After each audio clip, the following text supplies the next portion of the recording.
Radio Cempaka Asri Bulukumba adalah stasiun radio pertama di kota Bulukumba. Mengudara sejak tahun 1989 hingga sekarang, tetap menjadi radio masyarakat Bulukumba. 102,5 FM Radio Cempaka Asri merangkum informasi yang menghibur dan hiburan yang informatif dengan syarat muatan lokal. Radio Cempaka Asri Bulukumba memiliki beberapa program unggulan, program berita lokal yang hangat, dan program hiburan yang sangat diminati oleh masyarakat Bulukumba dan sekitarnya. Untuk mendekatkan diri ke pendengar dan memperluas audio share, Radio Cempaka Asri mengagendakan program-program off-air bersama brand dan produk-produk rekanan, mulai dari event olahraga, budaya, entertain, religi, seminar, dan sosial.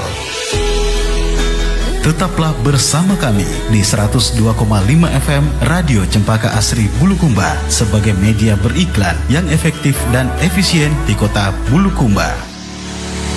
102,5 FM Radio Cempaka Asri Bulukumba, radionya orang Bulukumba.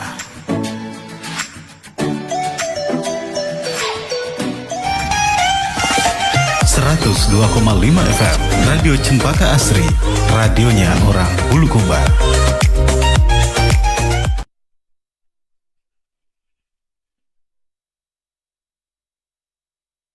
Bismillahirrahmanirrahim. Assalamualaikum warahmatullahi wabarakatuh. Salam sejahtera untuk kita semua. Alhamdulillah, sahabat hati, sahabat dunia maya, masyarakat Bulukumba secara khusus, masyarakat Indonesia secara lebih luas lagi, mari memuji Allah atas perkenannya kita bertemu di saat yang indah ini.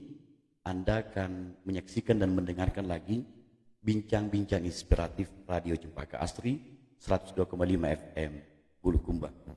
Dan mari bersalawat serta bersalam kepada Rasul yang agung, Nabi kita, junjungan kita, teladan sempurna Nabi Muhammad sallallahu alaihi wasallam.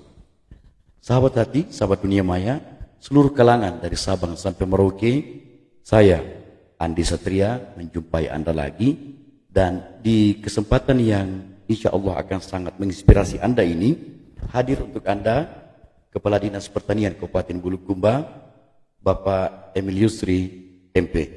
Dan beliau adalah seorang kepala dinas yang masih sangat muda, akan tetapi tak semudah dengan pikiran-pikiran cemerlang beliau, tak semudah dengan fikrah-fikrah beliau ketika menjaga kekuatan pangan masyarakat untuk kesejahteraan publik.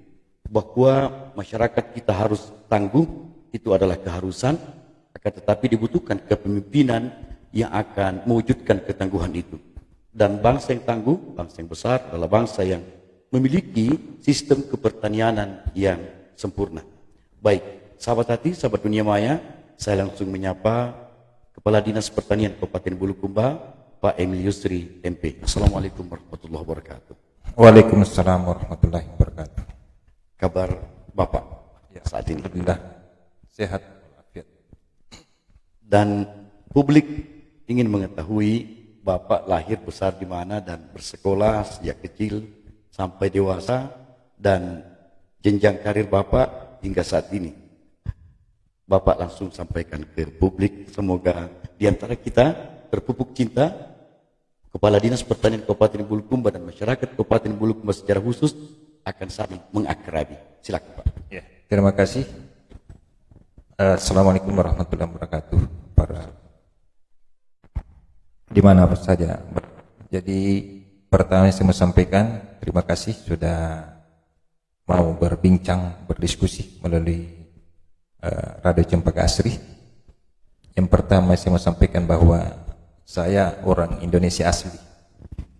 Kebetulan lahir di Selayar, tepatnya tanggal 5 Juli 1970.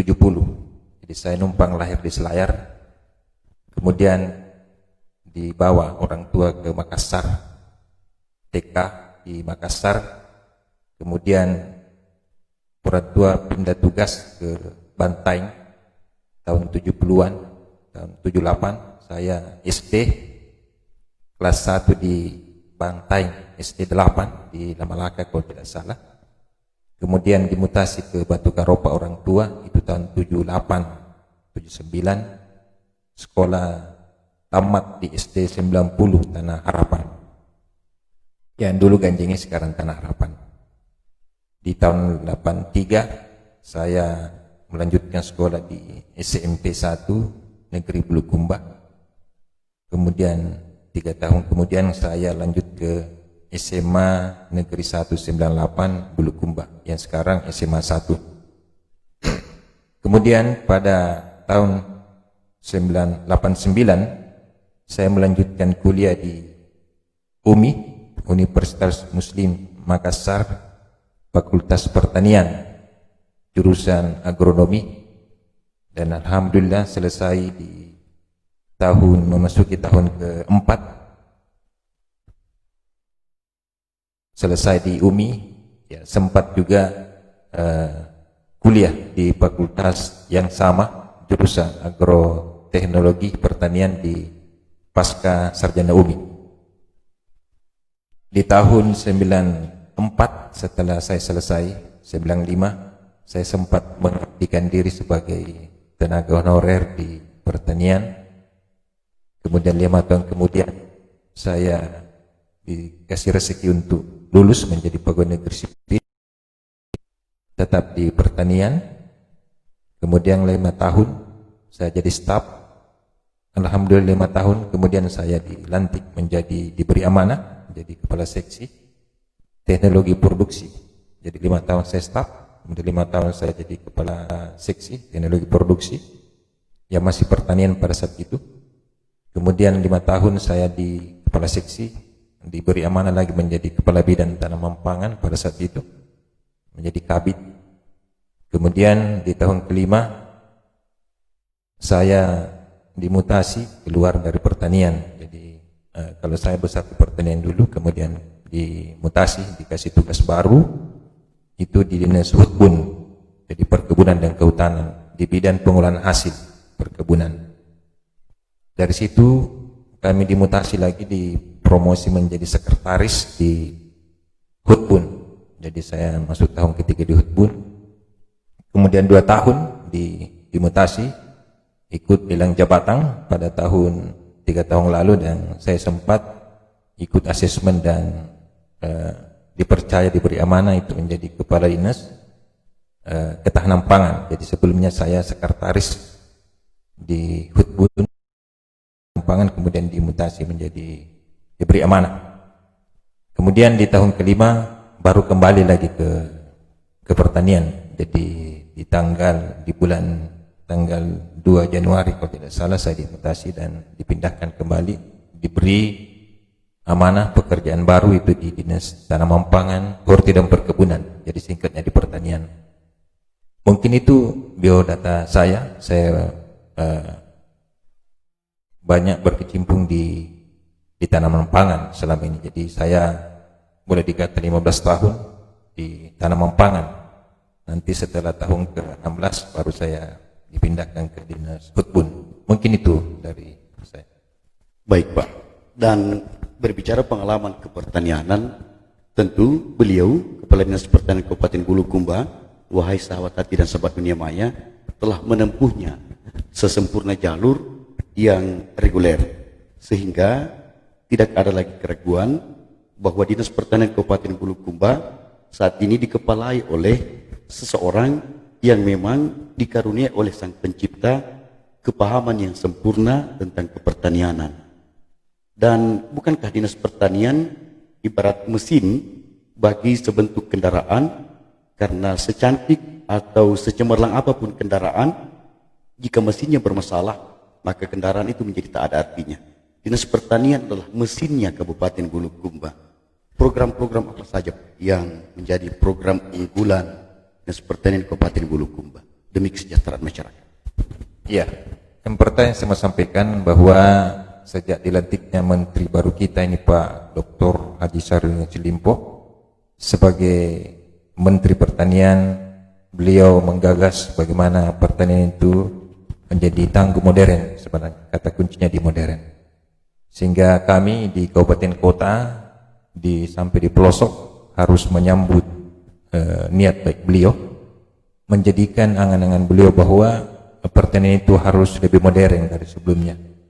Jadi kata modern itu tentu berawal bagaimana teknologi itu bisa termanfaatkan. Kata kuncinya bahwa kami di pertanian di tengah pandemi ini harus bekerja, harus menyiapkan pangan yang cukup, yang bisa dimakan dan terjangkau untuk masyarakat banyak. Itu kata kuncinya. Yang kedua, program yang paling tidak kalah pentingnya adalah bagaimana masyarakat kita mencintai produk kita, produk lokal kita. Karena intinya bagaimana ada nilai tambah di masyarakat kita, di petani kita. Kita lebih cenderung untuk bagaimana memanfaatkan sumber daya sehingga tidak ada kesenjangan nanti di lapangan. Mungkin itu barangkali programnya. Sahabat hati, sahabat dunia maya, Menteri Pertanian Republik Indonesia Dr. Haji Syahrul Yassin Limpo mendapatkan apresiasi dari lintas kalangan, termasuk dari Dewan Perwakilan Rakyat Republik Indonesia, bahwa Kementerian Pertanian Republik Indonesia dalam kepemimpinan Pak Syahrul Yassin Limpo menjadi kementerian yang tidak takut berhadapan dengan corona yang menjadi pandemik, bahwa masyarakat harus tetap terpastikan tercukupi dari segi pangan, dan itu adalah kewajiban dari sang Menteri Pertanian kebanggaan negeri ini. Beliau pun akhirnya menghadirkan program yang membuat Indonesia tetap tersenyum, bahkan negara lain mengikuti jejak Indonesia tetap bertahan dari segi pangan dan harus belajar banyak dari Kementerian Pertanian negeri ini. Dan apa pula Pak yang diterapkan di Kabupaten Bulukumba selain yang Bapak sebutkan tadi untuk menopang kekuatan pangan masyarakat? Dan masyarakat walau harus jaga jarak, tapi pertanaman tak boleh terjarakkan karena masyarakat harus tetap sejahtera. Ya, yang pertama saya mau sampaikan bahwa kami harus bekerja. Jadi tidak ada kata menyerah. Orang-orang pertanian, terutama penyuluh kami, mereka harus bekerja. Karena kalau kami tidak bekerja, berarti siapa yang mau kasih makan masyarakat, itu kata kuncinya. Yang kedua, di tengah pandemi, memang yang paling rentan adalah kami, karena kami di lapangan. Tapi pesan saya ke penyuluh bahwa kalaupun kita terkena corona itu adalah syahid, sehingga mereka harus bekerja. Karena kalau kami berhenti bekerja, petani mau mengeluh kemana? Itu kata kuncinya. Yang ketiga, bahwa program-program di tengah pandemi kita adalah terutama dari Kementerian Pertanian, dari Pak Menteri, banyak bantuan yang turun karena corona, jadi ada hikmahnya sebenarnya. Walaupun di tengah pandemi ini banyak tantangan dan kendala. Bantuan yang terakhir kami terima itu ada bantuan benih dari Horti, itu ada sayuran. Kemudian tadi kami menerima bantuan jahe, itu dari Kementerian Pertanian, dari Bio Farmaka. Teman-teman di kementerian tentu melihat itu bahwa kalau kita mengkonsumsi jahe, tentu paling tidak ada kesan bahwa badan kita bisa sehat. Dan ya, kalau semacam corona saya kira bukan kita takut, tapi saya katakan kalau kita sering ke lapangan dan berjemur, saya kira kita pasti terbebas dari corona itu. Yang berikutnya, program-programnya di tengah pandemi ini tetap kami lakukan kepenyuluhan, jadi tetap jalan. Walaupun kita jaga jarak dan seterusnya, rutinitas di lapangan tidak berhenti, jadi tetap kepenyuluhan metode itu tetap jalan. Walaupun jadwal dan jumlah orang kita batasi. Ya, kenapa itu? Karena sekali lagi kami tidak mungkin berhenti bekerja. Ya, apa boleh buat? Saya sering mengatakan sama teman, ya sebagai orang bekerja di pertanian, ya sebagai risiko. Kalau misalnya di dokter kita berhadapan dengan pasien COVID yang sudah jelas kami ini tidak tahu mana yang kena COVID, mana yang tidak. Jadi beli rentang. Kalau bicara kerentanan untuk terjangkit corona, kamilah yang paling riskan. Karena kami tidak tahu apakah ini orang ada reaktif, positif atau tidak. Mungkin itu barangkali. Hal lain Pak, ini terkait diri Bapak secara kualitas. Banyak pihak yang menyebutkan dan mengabarkannya ke saya bahwa Pak Emil Yusri MP adalah pribadi yang terlambat menjadi kepala dinas. Seharusnya Bapak telah menjadi kepala dinas pertanian sejak 10 tahun silam. Anggapan publik seperti ini didasarkan pada catatan-catatan publik tentang peran-peran strategis Bapak. Apresiasi Bapak akan permintaan publik seperti ini Pak. Jadi kalau kata terlambat sekira tidak. Kan rezeki itu kan bukan kita yang atur. Ya biar kita mau, kalau yang Maha Kuasa tidak mau kan tidak kita mau juga. Mungkin publik melihat begini, mungkin karena kami terlalu sering ke lapangan. Jadi karena kami, saya secara pribadi, intensitas ke lapangan itu sudah kami lakukan 15 tahun lalu. Kenapa itu dilakukan? Karena dialog di lapangan itu yang lebih utama. Ya. Menyerap aspirasi atau dialog di lapangan, di petani itu adalah hal yang harus kami lakukan. Sehingga mungkin publik mungkin bisa saja mengatakan bahwa kami terlambat.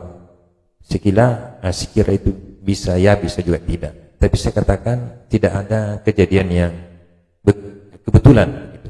Pasti ada tahapan dan ada proses di dalamnya. Yang berikutnya saya mau sampaikan kepada kita semua bahwa memang gagasan itu akan muncul kalau ada reaksi-reaksi di lapangan, baik itu yang reaksinya negatif atau positif.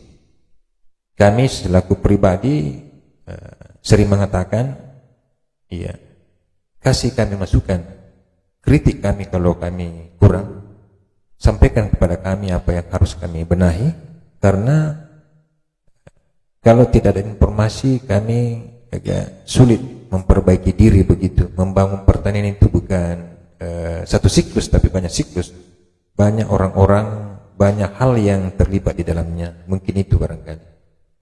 Sahabat hati, sahabat dunia maya, dalam pemerintahan Bupati Bulukumba, Bapak Adi Muhammad Syukri Andi Sapewali, beliau menghadirkan beberapa nama ternama yang memimpin lingkup pemerintahan Kabupaten Bulukumba.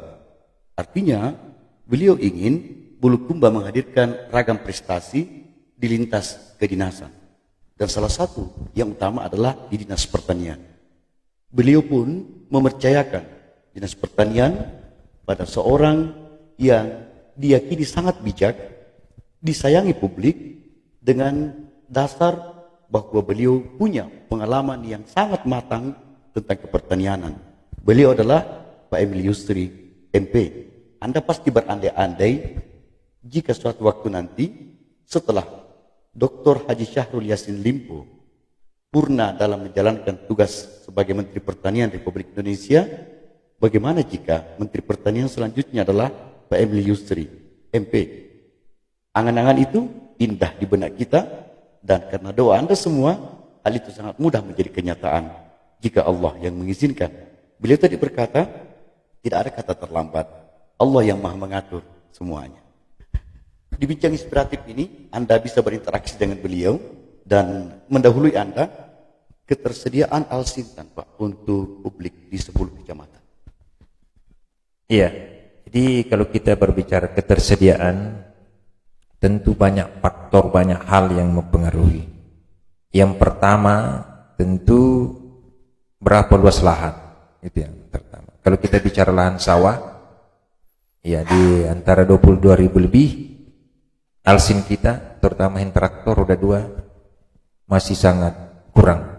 Kalau kita mendata, masih ada kekurangan alsin kita, seharusnya 1000-an unit, harusnya kita masih tambah. Kenapa? Karena lahan kita tidak sama lahan-lahan yang beririgasi. bergerasi teknis. Lahan kita yang umumnya yang irigasinya setengah teknis itu sangat berisiko kalau diolah pakai hand traktor roda 2 yang kapasitasnya harusnya diolah 1 unit itu sampai 10 hektar. Kalau kita paling tidak cuma 5 hektar, harus lagi mengolah ulang karena ketersediaan air kita beda kalau sawah yang beririgasi. Yang kedua, memang publik harus mengetahui bahwa alsin kita yang tersedia yang ada sama kami itu ada brigade, namanya brigade alsin, itu ada 105 unit traktor, kemudian ada juga pompa 107 unit kalau tidak salah, ada conveyor ada 11 unit, dan ada traktor roda 4, roda besar itu, traktor besar itu ada 3 kalau tidak salah. Itu diperuntukkan bagi petani kita yang tidak memiliki traktor atau masih butuh, tapi dia harus melalui prosedur pinjam pakai namanya. Pinjam pakai ini diberikan kepada mereka yang harus berkelompok, tidak boleh perorangan, karena memang diatur di ketentuan harus berkelompok. Mengapa harus berkelompok? Karena kalau tidak berkelompok, ya kita ini diatur di peraturan Permentang 67 bagaimana menguatkan kelembagaan tani kita sehingga masyarakat kita terutama petani bisa membangun kelembagaan yang bagus. Artinya seorang petani harus dikoordinir, itu kata kuncinya. Alsin ini hanya diberikan kepada petani kita yang kekurangan, sebenarnya kekurangan alsin untuk mengejar periode tanam di musim tanam yang sementara berlangsung. Karena kekurangan itu cukup besar sehingga polanya harus punya waktu. Jadi waktunya itu kami perketat, paling lama 30 hari harus diperpanjang kalau mau diperpanjang. Jadi kalau setelah selesai dikembalikan, karena risikonya harus dia mengganti kalau misalnya hilang atau rusak di lapangan. Itu yang ketersediaan alsin kita. Jadi sebenarnya masih kurang kalau kita berbicara alsin, terutama di traktor. Kalau yang lain itu saya kira pompa kita juga cukup ada. Sisa bagaimana mengatur di lapangan kalau alsin. Mungkin itu barangkali. Perbandingan kekuatan pangan di Kabupaten Bulukumba Pak dengan kekuatan pangan di Kabupaten Sidrap. Kalau kita berbicara Boso Sipilu, jadi karena pangan itu yang banyak, yang penyangga utama di Sulsel itu adalah Boso Sipilu, Bone, Sopeng, Wajo, termasuk di dalamnya Sidrap. Kami di selatan adalah penyangga kalau selatan kamilah yang penyangga di luar Goa itu yang terluas, yang bisa memproduksi hampir 300.000 ton. Jadi sebagian besar gabah kita itu keluar, ada 40% lebih itu keluar, sisanya dikonsumsi di masyarakat dan dikerjasama dengan Bulog. Jadi kalau kita berbicara pangan secara luas, jadi pangan itu bukan cuma padi, ubi kayu juga pangan, dan air pun semuanya pangan kalau kita bicara pangan. Jadi kalau di selatan, alhamdulillah Bulukumba termasuk daerah penyangga di selatan, bagian selatan. Kalau berbicara beras, mungkin itu barangkali. Sahabat hati, sahabat dunia maya, Kabupaten Bulukumba penyangga pangan untuk selatan-selatan Sulawesi Selatan. Dan tak tertutup kemungkinan bahwa Bulukumba akan menjadi kabupaten yang menyangga pangan dalam skala nasional jika teknologi dan program-program kepertanianan terdukung penuh, terjalankan dengan sempurna. Dan yakinlah Kadis Pertanian Kabupaten Bulukumba akan membawa kita ke pencapaian itu. Memang butuh proses, karena manusia bergerak dengan waktu. Waktu adalah pemanfaatan. Semakin pandai kita memanfaatkan waktu, makin majulah bangsa dan negara ini. Pupuk menjadi hal yang sering diperbincangkan secara klasik oleh publik, Pak. Ada yang menyangka pupuk langka.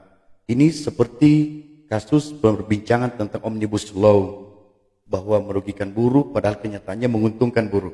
Begitu juga dengan kelangkaan pupuk, Pak. Bagaimana sebenarnya? Jadi yang pertama yang saya mau sampaikan kepada seluruh pendengar Cempaka dimanapun berada, pupuk cukup.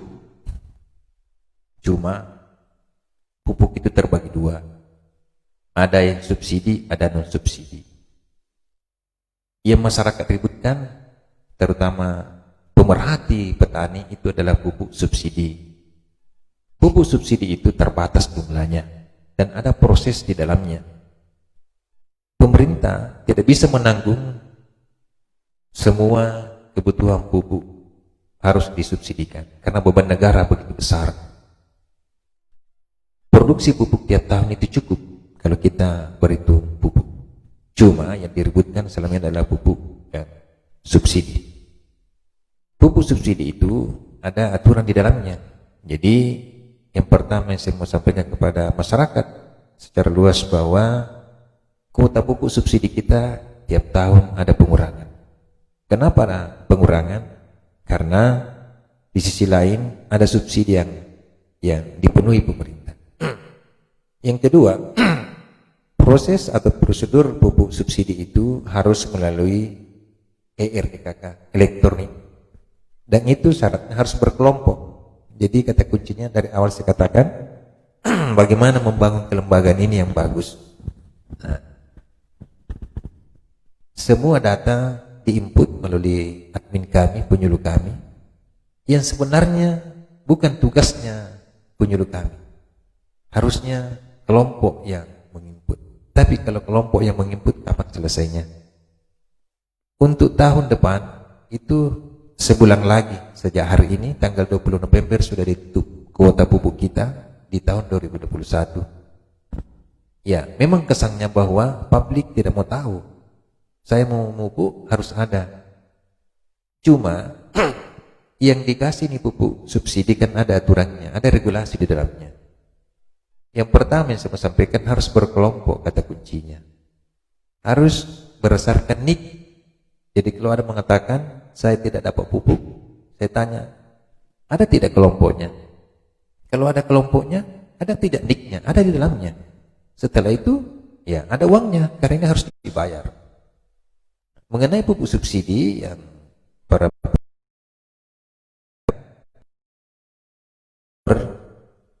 ya, kita ini mendapat kuota tambahan sebesar 5.582 ton, yang hampir 6.000 itu mendapat kuota Bulukumba. Mungkin inilah hikmah dari demonstrasi selama ini yang menyorakan itu. Tapi saya katakan ada prosedur masing-masing pahami. Apa itu? Kuota untuk kabupaten kota itu ditentukan kuota provinsi. Provinsi diberi kuota itu adalah berdasarkan dari kewenangan dari kementerian atau Pak Dirjen PSP. Jadi nanti ada kuota yang alihkan dari provinsi lain ke provinsi Sulsel oleh Pak Menteri atau yang ditugaskan di unit eselon 1. Baru provinsi membagi lagi ke kabupaten kota berdasarkan pertama tentu pertanaman di musim ketiga. Jadi ada model pertanaman yang musim antara ya di periode September. Itu dasarnya menghitung. Yang kedua berapa banyak sisa kuota yang ada. Jadi alhamdulillah Pak Kadis Provinsi Pak Andi Ardin itu sudah memberi kuota yang cukup besar di Sulawesi Selatan. Bulukumba itu termasuk di dalamnya yang paling besar kalau tidak salah di SK. Begitu besar perhatian beliau sehingga saya sampaikan kepada para pengecer distributor untuk bagaimana memanfaatkan sisa tanam ini kemudian menebus pupuknya sesuai ketentuan yang ada. Jadi ada tambahan. Jadi kata kuncinya bahwa pupuk cukup, yang tidak cukup itu yang subsidi. Kenapa tidak cukup? Karena di tengah pandemi ini kemudian ada tiap tahun ada pengurangan. Ya ibaratnya sama kalau kita lihat Pertamina. Di tahun 90-an Pertamina itu cuma satu, cuma jualnya premium. Sekarang sudah 3 tempat, ada Pertamax, ada Pertalite, ada Premium. Kalau pagi-pagi masih dapat Premium, kalau siang-siang Pertalite, ya kalau sore ini Pertamax. Ibaratnya pupuk akan begitu ke depan. Jadi sisa kita memilih bagaimana mengikut aturan yang ada, regulasi yang ada, sehingga kita bisa mendapat kuota pupuk yang sesuai yang disediakan pemerintah. Jadi sekali lagi bagi petani, masyarakat umum, ya, pemerhati petani, bahwa menyusun RKK itu wajib hukumnya. Jadi memesan pupuk melalui NIK, berdasar NIK itu wajib hukumnya bagi yang mau mendapat kuota pupuk.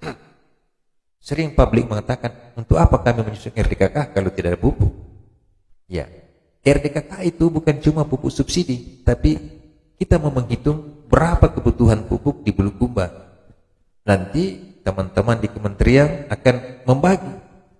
Kalau jatahnya misalnya 100 ton contohnya, mungkin 70 ton itu yang subsidi, 30 tonnya non subsidi, kan begitu. Jadi ini akan masuk di server Kementerian Pertanian satu pintu. Semua akan direkap di kementerian satu pintu itu, dan dasar itulah para pengecer, para distributor akan membagi ke petani sesuai ketentuan yang ada. Itu dari segi pupuk. Jadi sekali lagi saya katakan, tiap tahun pemerintah akan mengurangi subsidi itu. Ya, kami sering berkonsultasi, sering berdiskusi teman-teman termasuk di kementerian, di provinsi, bahwa suatu saat subsidi itu akan dicabut, akan berlaku kemungkinan pupuknya non subsidi semua, karena disinyalir ya ada oknum tertentu yang bisa memanfaatkan itu. Tapi insya Allah di tahun 2020 kita sudah punya program kartu tani, itu akan membantu pemerintah untuk bagaimana nanti kota-kota pupuk itu tidak pindah ke tempat lain, orang lain, berdasarkan kartu taninya. Mungkin itu. Berarti sahabat hati, sahabat dunia maya, Radio Cempaka Asri, masyarakat Bulukumba, masyarakat Indonesia dari Sabang sampai Merauke, terkhusus untuk Anda yang berada di Kabupaten Bulukumba, pupuk tidak pernah langka. Tetapi prosedur untuk mendapatkan pupuk itu yang oleh kalangan tertentu tak dipenuhi, sehingga kalangan tertentu yang belum mendapatkan pupuk menyebutkannya bahwa pupuk sedang langka. Mungkin juga karena pengaruh kontestasi, segala hal yang perlu dipermasalahkan menjadi dipermasalahkan. Sebagaimana Undang-Undang Cipta Kerja yang memicu reaksi banyak kalangan, walau sebenarnya kita harus sadar bahwa saat ini pemerintah Eropa dan pemerintah negeri Paman Sam berguru ke pemerintah Indonesia mengenai kekuatan pemerintahan negara kita untuk menjaga keragaman, menjaga heterogenitas, menjaga demokrasi. Kita hanya beruntung karena negeri kita tetap aman dan kondusif. Seberuntung Anda di Kabupaten Bulukumba, 10 kecamatan sangat kondusif. Masyarakat kita di Kabupaten Bulukumba, Pak Emil Yusri MP yang terhormat, adalah masyarakat yang kebanyakan berprofesi sebagai petani. Kecerdasan petani tentu harus ditingkatkan. Program-program apa saja yang telah Bapak terapkan untuk meningkatkan kualitas petani kita? Iya, banyak program, tapi saya mau garis bawahi ada beberapa program kita yang sementara kita gagas. Yang pertama, bagaimana tumbuh keswadayaan. Jadi mereka yang mengajak kami. Jadi mereka membuat sekolah lapang, kami sisa datang memberi arahan. Mereka belajar sendiri, berdiskusi sendiri, dan menyimpulkan sendiri. Itu yang program yang kita lakukan. Yang kedua, program yang lain adalah bagaimana meningkatkan daya saing mereka. Mencintai bahwa pekerjaan sebagai petani itu adalah pekerjaan yang mulia. Jadi itu yang kita sering memberikan pemahaman bahwa menjadi petani itu adalah pekerjaan yang paling mulia, menghidupi orang banyak. Program yang lain adalah bagaimana meningkatkan sumber daya baik di penyuluh kami, karena kami berfokus ke penyuluh untuk mengajak para petani, kelompok tani untuk sering berdiskusi, memanfaatkan ruang dimanapun, menggunakan teknologi, tidak perlu datang ke kantor, tapi kami yang datang. Itu yang kita lakukan, sehingga apa? Apapun yang mereka rasakan, kita juga rasakan. Karena kalau tidak, ya terlalu jauh jurang pemisah antara petugas dengan kelompok, dan pada akhirnya ide-ide yang ada di lapangan itu yang tidak muncul, yang tidak keluar. Terus terang pada masa-masa sekarang, ya memang keinginan untuk banyak berdiskusi kami batasi karena banyak faktor. Salah satu faktornya itu adalah di tengah pandemi ini. Tapi kami membuka ruang dimanapun mereka mengajak, insya Allah kami akan datang. Kami lebih banyak mendengarkan keluh kesah mereka, sehingga ada langkah-langkah strategi yang bisa kita manfaatkan untuk ke depan. Mungkin itu. Sahabat hati, sahabat dunia maya, sebenarnya saya secara pribadi sangat segan untuk menyebut beliau dengan sapaan Bapak, karena saya dibesarkan dan dididik di kediaman beliau. Yang mengasuh saya dan mendikte saya secara keilmuan adalah ayah dan ibu beliau, dan beliau adalah pembina saya pula secara langsung. Tapi karena tuntutan profesionalitas, hari ini saya harus mewawancarai beliau, sehingga Anda mungkin terkecoh dengan sapaan saya bahwa Pak Kadis yang terhormat, walaupun sebenarnya ikatan psikologis kami sangat kuat. Nah, sahabat hati, sahabat dunia maya, ketika Anda berprofesi sebagai petani, bersyukur dan beruntunglah karena Pak Kadis mengapresiasi. Beliau berkata profesi sebagai petani adalah profesi yang sangat mulia. Secara eksplisit Pak, apa perbedaan kultur dan kondisi geografis Kecamatan Bulukumba dan Kajang dari segi kepertanian? Jadi yang pertama sebenarnya hampir sama. Jadi ada konsep yang sering saya sampaikan di lapangan bahwa para petani di Kajang jangan melihat petani di Bulukumba. Kenapa? Ada hal-hal tertentu yang komoditi yang bisa bagus di Bulukumba belum tentu bagus di Kajang. Saya kasih contoh yang sangat simpel, komoditi cengkeh misalnya. Memang di mana-mana bisa tumbuh, tapi kita kan kepingin mendapat uang, mendapat hasil yang maksimal. Termasuk juga kalau di sayuran, ya jangan kita bermimpi di Kajang yang daerah untuk dataran sedikit di bawah dataran sedang itu bisa tumbuh misalnya sayuran kol dan sebagainya, karena memang Tuhan itu menempatkan sesuatu pada tempatnya. Jadi itu kata kuncinya. Jadi hal-hal yang dominan di Bulukumba yaitu tidak mesti harus juga ada di Kajang. Itulah keunikan kita terutama di Indonesia, bahwa kalau kita bicara komoditi yang paling lengkap sebenarnya kita ini di Sulawesi Selatan, terutama di Bulukumba.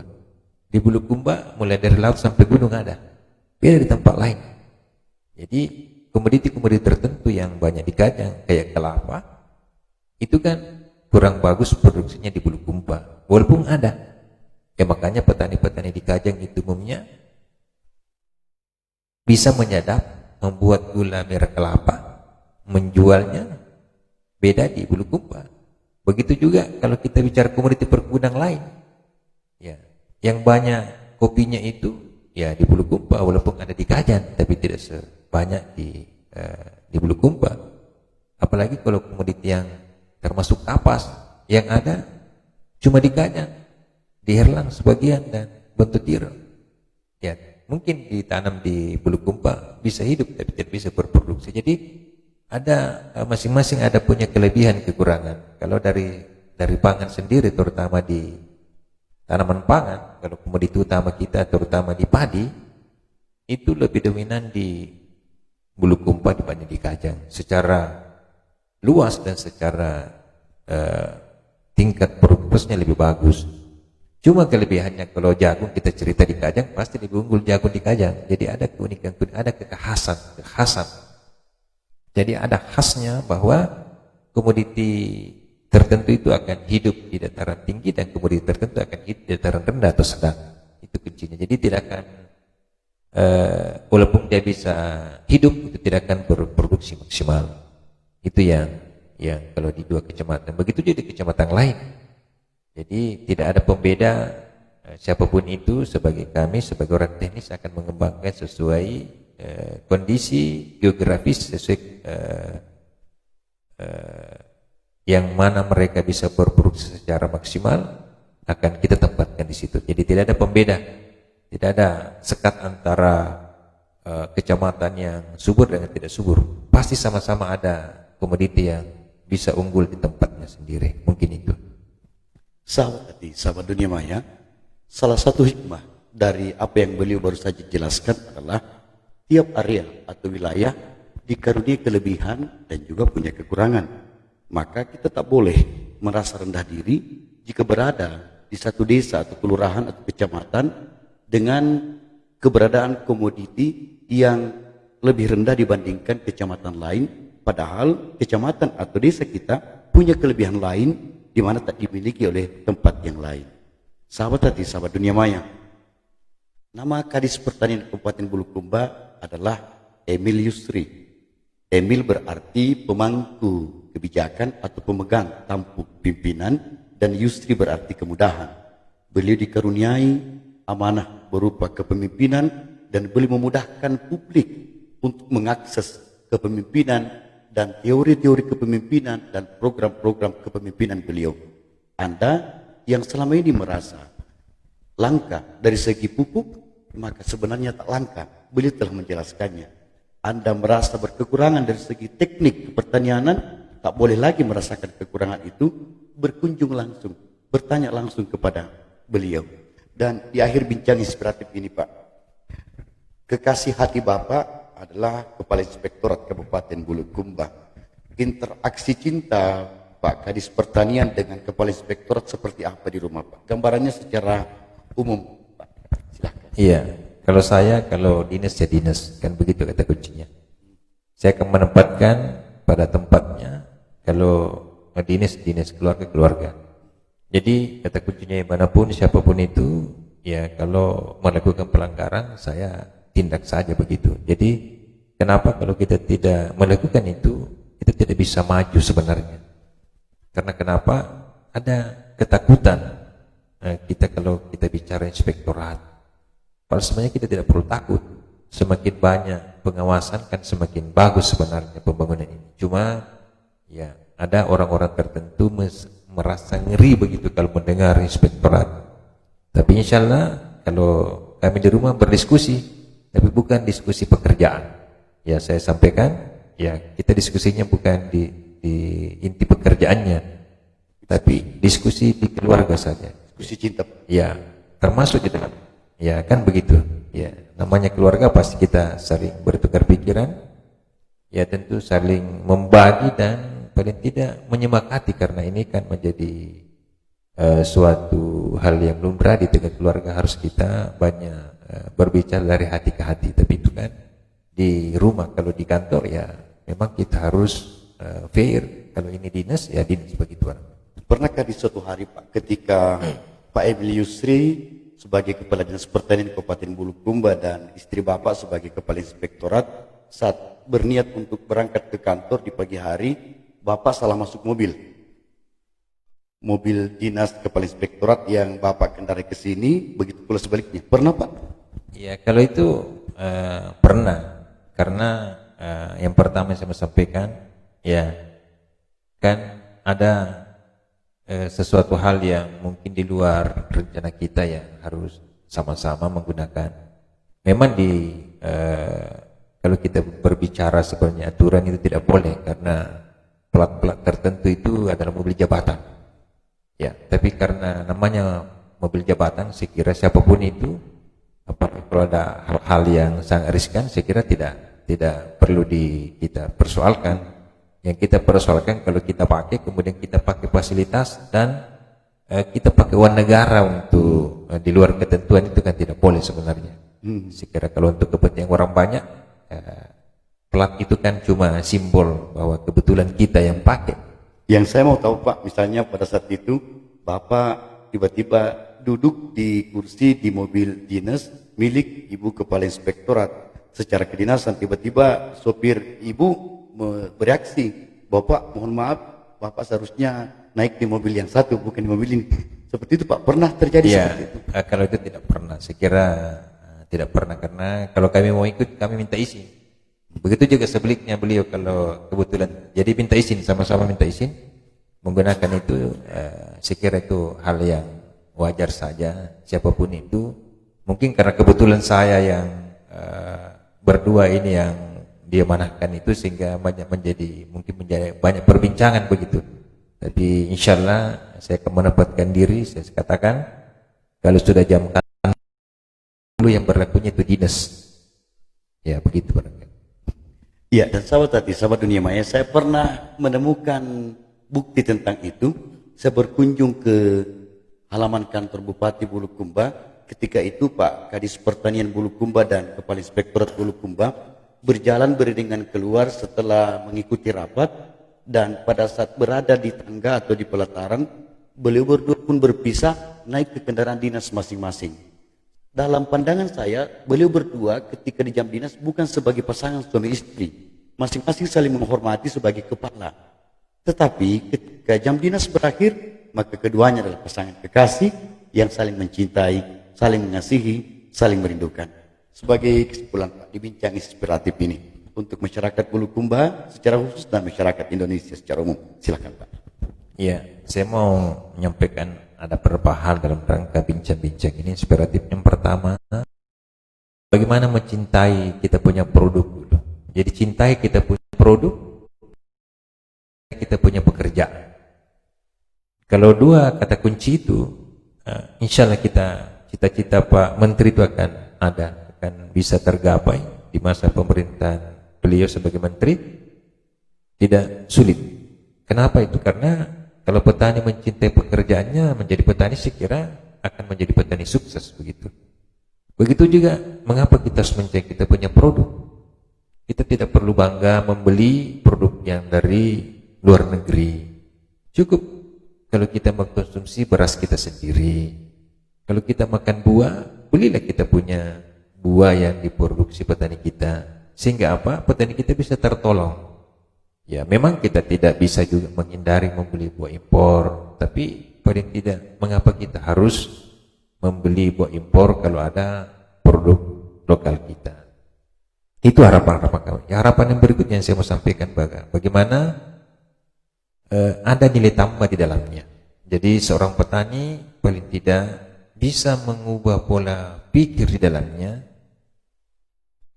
Contoh kasus, alhamdulillah sudah ada pergeseran di pemahaman petani kita di Bulukumba secara umum, memanfaatkan lahan sawah yang selama ini bero atau istirahat di musim periode Oktober sampai Desember.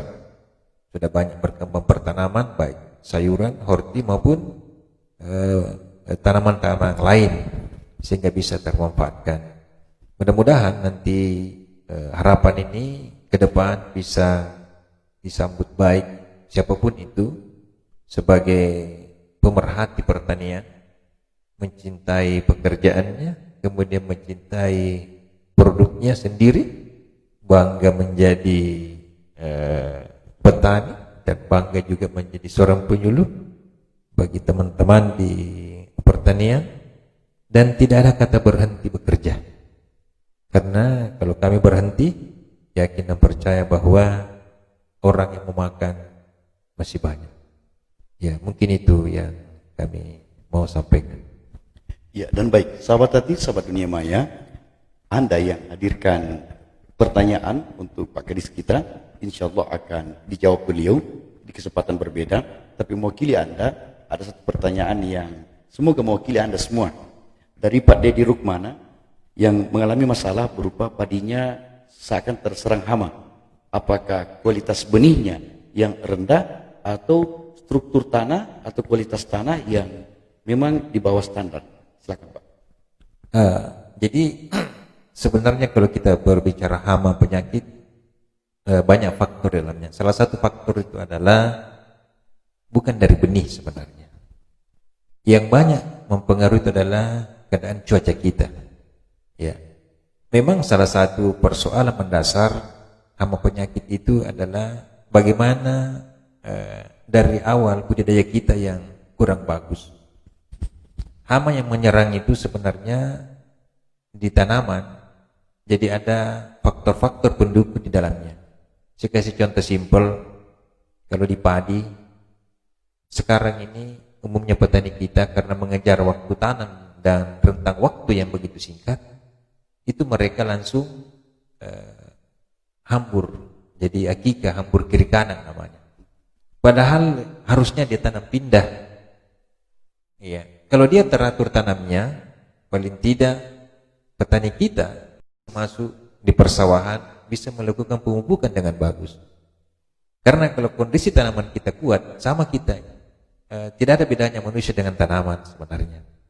Kalau kondisi tubuh kita bagus, imun tubuh kita kuat, susah kita diserang penyakit. Bagaimana tidak diserang penyakit? Ya, di hama penyakit, terutama di padi kita, karena sektor yang paling banyak disorot adalah padi. Yang pertama, pola tanamnya sudah kurang betul. Yang kedua, itu tadi, tidak menggunakan benih yang unggul. Yang ketiga, tidak melakukan pemeliharaan, terutama memupuk. Ya, karena kalau tanaman kita tidak pupuk, ya pasti daya tahan tubuh tanaman itu ya pasti agak berkurang, sehingga apapun itu bisa masuk di dalamnya, terutama di hama penyakit. Memang sekarang ini banyak yang menjadi sorotan bahwa penggunaan benih itu menjadi salah satu pemicu, ya. Tapi saya katakan bukan satu-satunya. Ya, apa artinya bahwa benih yang memang sudah unggul dari awal itu bisa daya tahannya lebih bagus dibanding yang tidak unggul. Tapi kalau dia unggul pun, kalau kita tidak melakukan pupukan pemeliharaan dengan bagus, pasti bisa kena.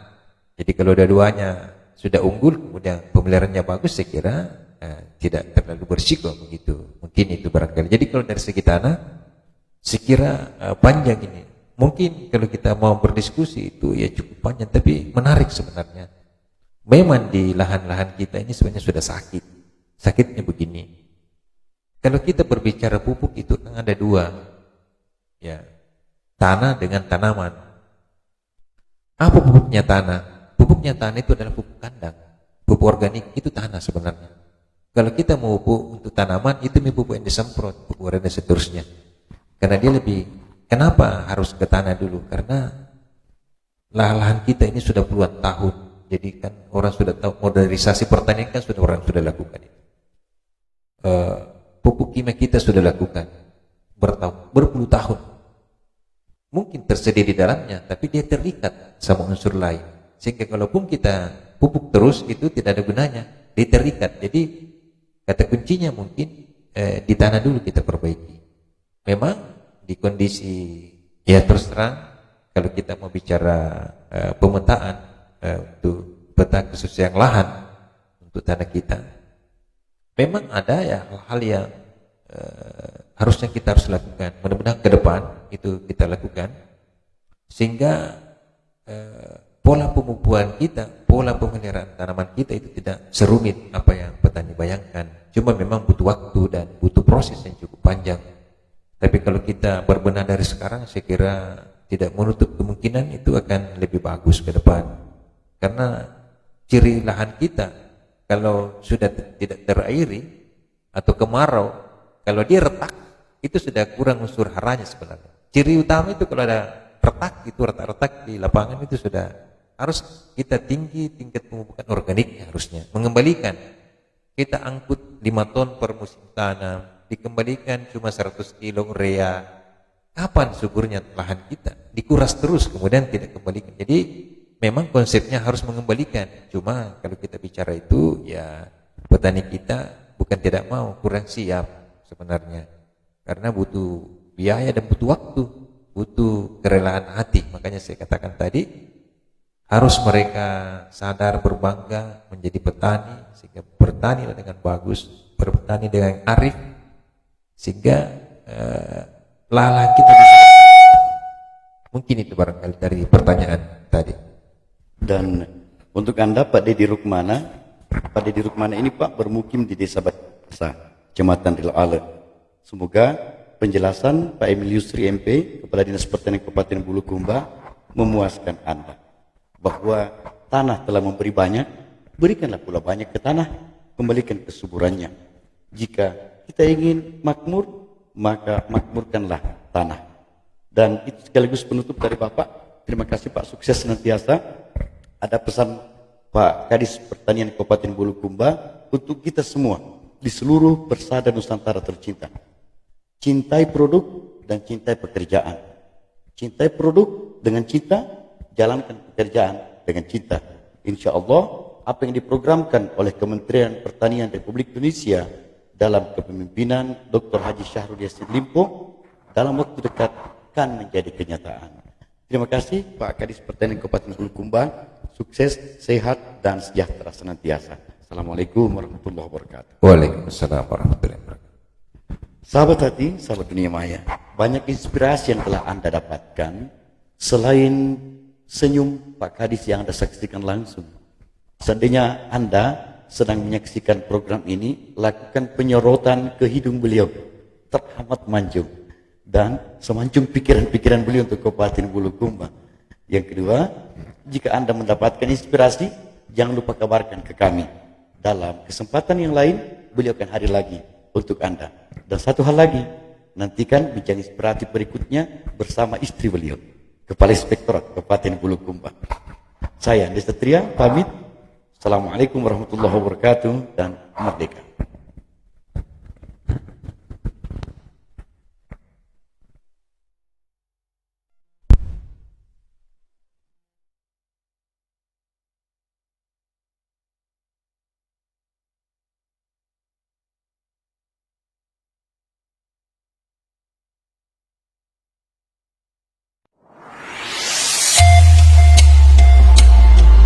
Radio Cempaka Asri Bulukumba adalah stasiun radio pertama di kota Bulukumba, mengudara sejak tahun 1989 hingga sekarang, tetap menjadi radio kebanggaan masyarakat Bulukumba.